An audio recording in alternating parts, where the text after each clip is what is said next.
Kamusta mga katropa? Muli naman nagbabalik inyong katropa si J. Mel Bryan. Okay, mga katropa, meron akong konting good news sa inyo at yung tungkol sa pag-update ko sa inyo ngayon about sa international flight natin dito sa Saudi Arabia. Okay, ipapakita ko sa inyo yung dalawang legit na na kinukuha natin na impormasyon ng Saudi Bus at saka Saudi Gazette. Pero syempre bago natin umpisahan yan, huwag niyo munang kalimutan mag-subscribe sa channel ko and then push the notification bell para updated kayo sa mga bago kong video. Okay? Mga katropa, syempre hindi na natin ito patatagalin. Umpisa na natin. Ipapakita ko sa inyo sa mismong page ng Saudi Bus ang kanilang bagong updated about sa international airlines natin tungkol ito sa returning mga pabalik ng Saudi Arabia. Ayan. 25 countries siya. Okay? Ganun din papakita ko rin sa inyo yung sa Saudi Gazette na pinost nila na about sa returning mga requirements. Yan, ibig sabihin meron tayong konting good news mo. Puro pabalik na, okay? Syempre, huwag na natin patagalin. Umpisahan na natin ito mga katropa. Ito, panoorin nyo na.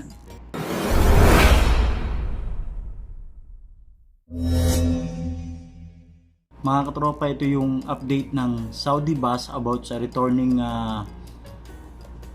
passenger dito sa Saudi Arabia. Okay, ang sabi rito, Saudi announced requirements for traveling to 25 countries: United Arab Emirates, Kuwait, Oman, Bahrain, Egypt, Lebanon, Morocco, Tunisia, China, UK, Italy, Germany, France, Australia, Turkey, Greece, Bangladesh, Philippines, Malaysia, South Africa, Sudan, Ethiopia, Kenya, Nigeria, and Indonesia. Ayan. Kung mapapansin nyo mga tropa, kasama yung Philippines. No?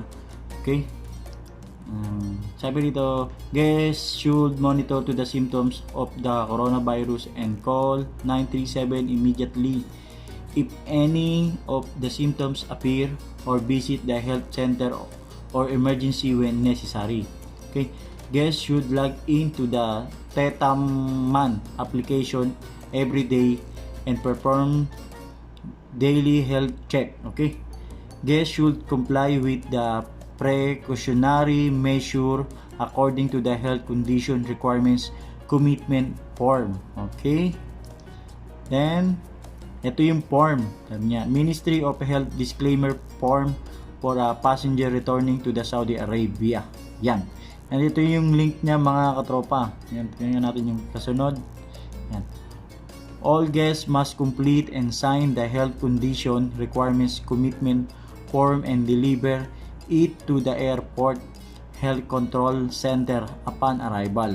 Yan. Next, all guests will undergo home self-quarantine for a period of 7 days. 3 days for health practitioner with a negative sample at the end of the quarantine period. All guests must install and register in Tetaman and Tawakkalna application. All guests must locate their home on Tetaman application with 8 hours of arrival. Yan, okay? And then next, ito na yung huli. Saudi announced guidelines for returning passengers in the kingdom and requirements for travel to 25 countries. Ito yung form mga katropa. Andito yung link niya. Ito yung link niya sa gilid. I-click natin siya. Papakita ko sa inyo yung form. Okay. Kailangan yung i-download niya mga katropa. Ito yung form. Ang sabi niya, full name, residence, address, point of entry, name, airport, ground crossing, seaport. Yan, kung may tayo sa seaport daw. Arrival date, personal mobile number, ayan, national ID, country arriving form, flight, trip number, relative contact number.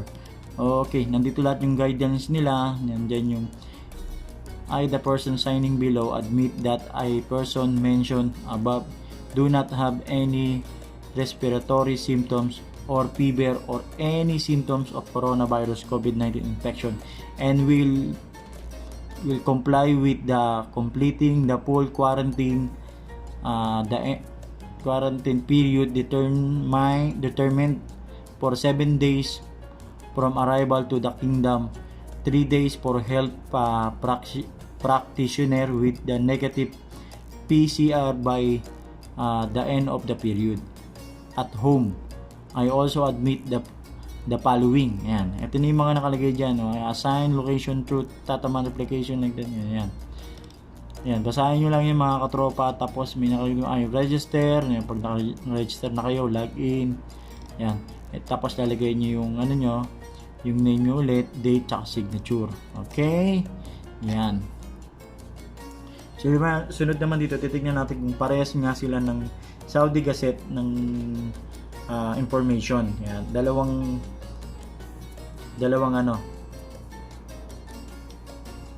dalawa yung papakita ko sa inyo. Okay? Ito mga katropa yung bagong update ng Saudi Gazette, yung Saudi cities requirements for travel to 25 countries, 7 condition for incoming passengers. Okay? Basahin ko yung pisa niya. Okay.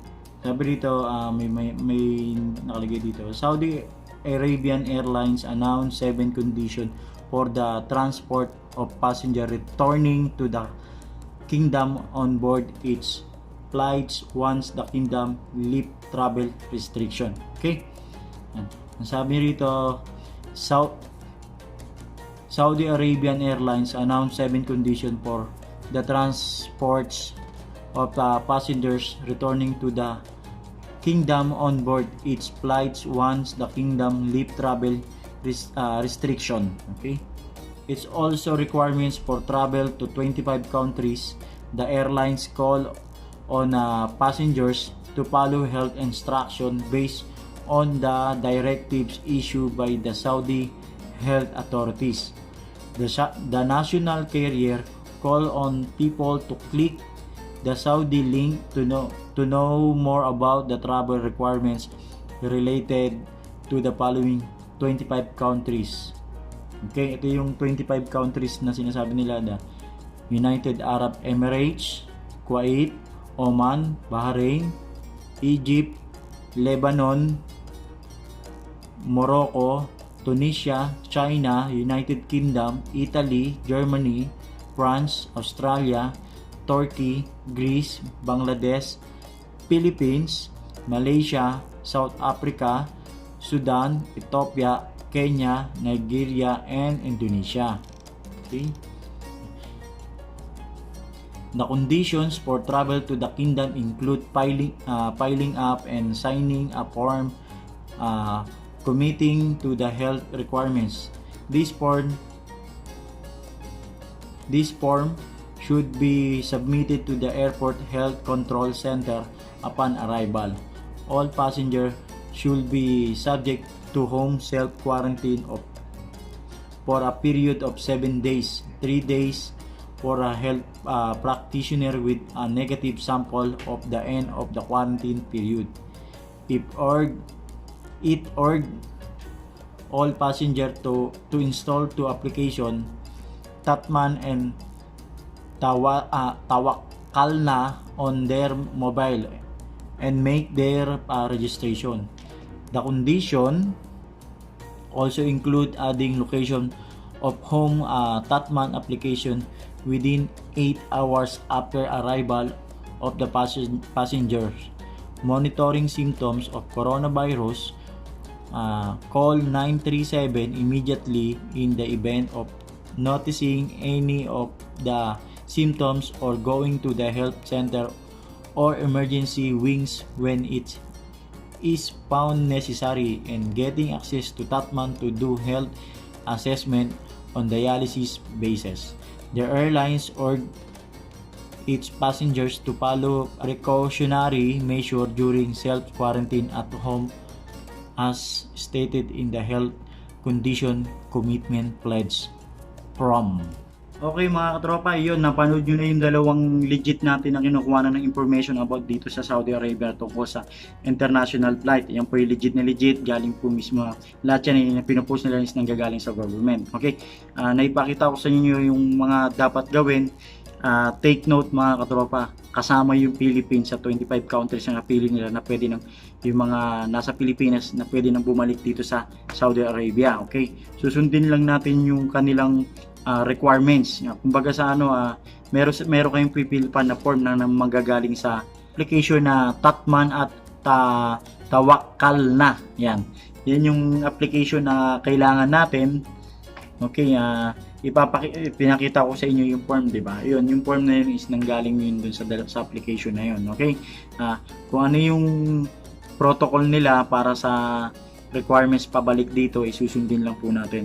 Yung application ay parang kagaya po yun ng ano natin ng Red Cross sa Pilipinas kung po tayo darating sa Pilipinas, magagaling tayo dito, kung tayo mga OFW na pauwi ng Pilipinas ay magpipil up ka ng form. Syempre may mga baka kasama na rin siguro yung pag swab test doon, hindi lang binanggit, pero tingin ko ganun din yun kasi kailangan mong makareceive ng negative result about sa coronavirus, no?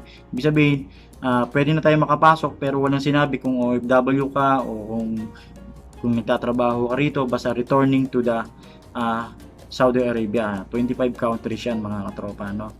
Nagkakaroon na tayo ng konting good news about sa international flight natin, at para sa akin, sa pananaw ko is sinusubukan muna siguro nila yung pabalik kung magbubumba yung ulit yung kondisyon ng coronavirus dito.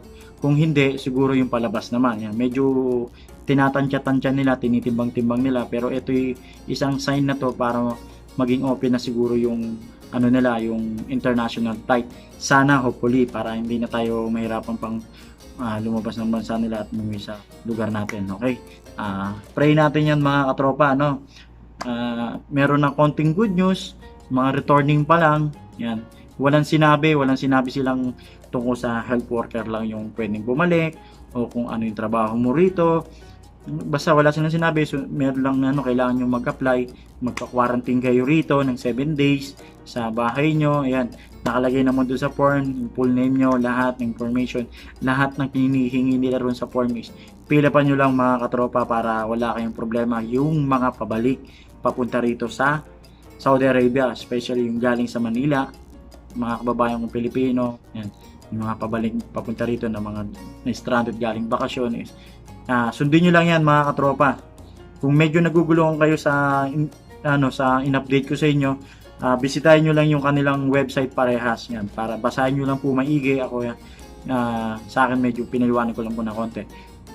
Sa pananaw ko po, walang pinagkaiba sa Red Cross kung paano tayo mag-fill up pauwi na Pilipinas. Ganyan din po siguro yung ginagawa nila para ma-monitor nila yung pagdami ng coronavirus dito, kasi nga medyo kumukonti na, paganda na yung sitwasyon nila rito. Kaya okay mga katropa, kaya hanggang dyan lang muna yung i-update ko sa inyo. Kung i-download nyo po yung mga pabalik ng Saudi Arabia rito, mga nasa Pilipinas pabalik ng Saudi Arabia. Yan, basahin nyo po maigi kung ano yung pinost nila ron. Kung kinakailangan nyo i-download yung application, i-download nyo na po kung kayo pabalik talaga rito, yung mga na-stranded na bakasyon. Okay po, yan, hanggang doon lang muna po yung i-update ko sa inyo. Kung meron silang bagong i-update about sa international flight ng Saudi Arabia, makakaasa po kayong i-update ko agad kayo agad. Okay, syempre hindi lang din naman yan yung i-update ko sa inyo sa international flight. Yung mga pag may nakuha tayong mga legit na website na sa ibang lugar din, kagaya ng mga Qatar, Dubai, yung iba-ibang lugar na inaabang-abangan ninyo, i-update ko po agad kayo. Okay, muli po, yan po yung update na yan is hindi po galing sa akin, yan galing po sa Saudi Bus at saka sa Saudi Gazette. Okay, yun lang muna i-update kayo yung mga katropa. Syempre, nagpapasalamat ako sa mga taong sumusubaybay sa aking vlog about sa pag-update ng international flight. Maraming pong salamat sa inyo sa pagtitiwala ninyo. Makakaasa po kayo na bibigyan ko po kayo lagi ng magandang update about sa international flight. Yan mga katropa. Pero take note po, meron naman din po talaga tayong flight pauwi ng Pilipinas. Meron po tayong repatriation. Yung mga pa-export na ng visa, yan na nakatenga sa bahay, mag-apply lang po kayo sa repatriation. Yan, pauwi po kayo doon. And then syempre, yung may mga pamiling ticket po, meron po tayong commercial flight o special flight. Mahal nga lang po, na nasa 3,000 plus. Yan, kung kaya nyo pong makabili ng ticket at gusto nyo nang umuwi, or kung kaya ng amo nyo bumili ng ticket sa ganung presyo, makakauwi po kayo. Meron po tayong special flight. Okay? Pumunta lang po kayo sa mga travel agent, travel tours agent, yung mga nagbebenta ng ticket. Meron po yan. Yun lang mga katropa. Nandito lang muna yung ko. Mag-update na lang ako ulit sa inyo pag meron tayong bagong update. Okay? Syempre, mag-shoutout muna ako sa family ko, sa aking mga anak na si Kuya CJ, si Ate Cassandra, at sa aking bunso na si Sian. At syempre, ang aking love of my life na si Mina. Yan. Shoutout din sa mga kapatid ko at saka sa aking nanay. Yan. Mag-iingat kayo lagi. Okay? Hanggang sa mga viewers ko, stay safe po. God bless sa inyo. Hanggang sa muli mga katropa, ha? Pero syempre, bago natin ito tapusin, huwag niyo po kalimutang mag-subscribe sa channel ko and push the notification bell para updated kayo sa mga bagong video, especially sa mga hindi pa nakasubscribe sa akin. Ayan. Huwag niyo rin pong kalimutan, kung gusto niyo pong mag-join, magpa-member sa aking channel, click nyo lang po yung join dyan. Murang-mura lang po yun. Okay? Hanggang sa muli mga katropa. Mabuhay po kayo.